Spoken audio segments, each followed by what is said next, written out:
Many years ago, I was on a mission trip to San Luis Potosi, Mexico, and we were shopping in the market.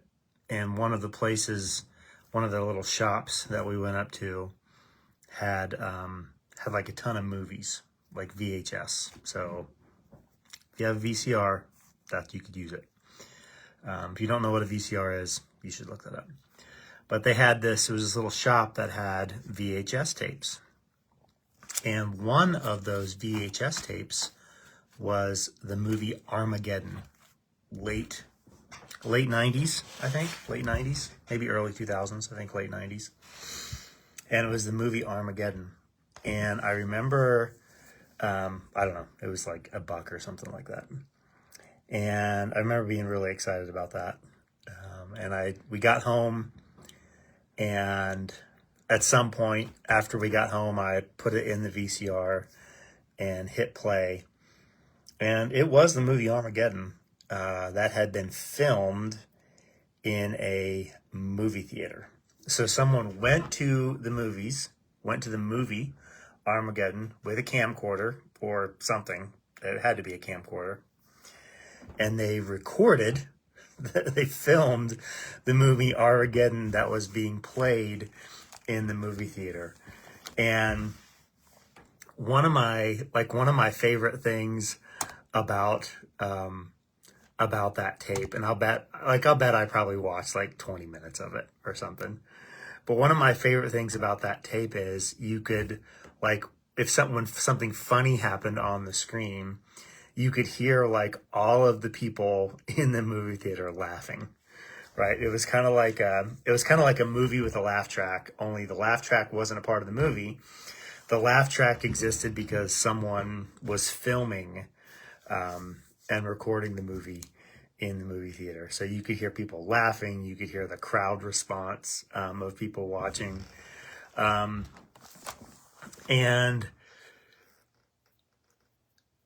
I mean, it was the movie.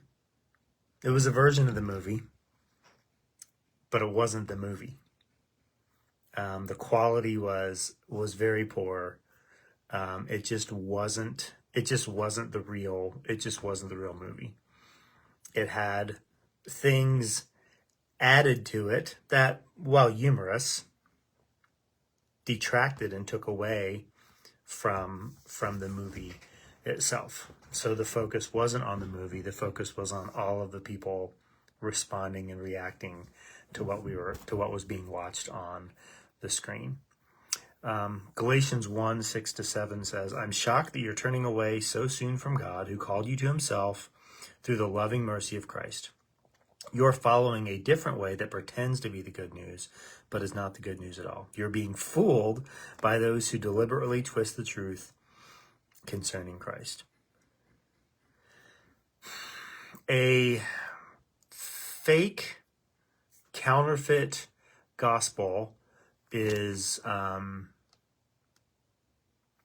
the gospel. And when we turn to a fake, counterfeit gospel, what we're doing is we are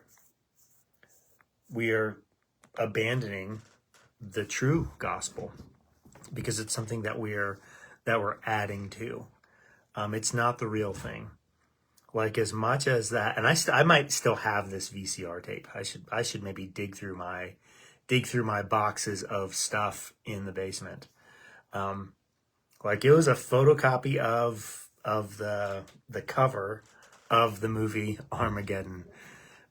So it looked real. And to be honest with you, I wasn't exactly expecting a studio quality version of that movie. In some respects, I knew what I was getting in that. But the problem is when we are looking to a gospel to truly save us, and it's a false gospel, it can't save us. It won't save us. There's nothing that it can do to give us hope or meaning or purpose. It lacks the ability to save us. So what I would encourage you to do is to think about Think about some false gospels that you encounter in your own life. And I want you to begin to ask the question, how do I determine what's a true gospel? How can I recognize what is a false gospel? How can I know and then make decisions and choices that are based on the real gospel? This is something we're going to dig into a little bit next week when we hit verses 8 through 10 in Galatians chapter 1. On Sunday, we're going to talk a little bit about how do we determine and discern what the truth is, and then how do we live according to that truth.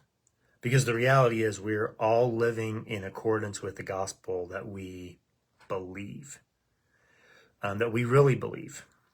So what we want to do as followers of Christ is believe the true gospel. We want to make sure that we're not being fooled. We want to make sure that we're not buying a version of a movie that's filmed in a theater and you can hear everyone laughing in the background. It's not the true movie.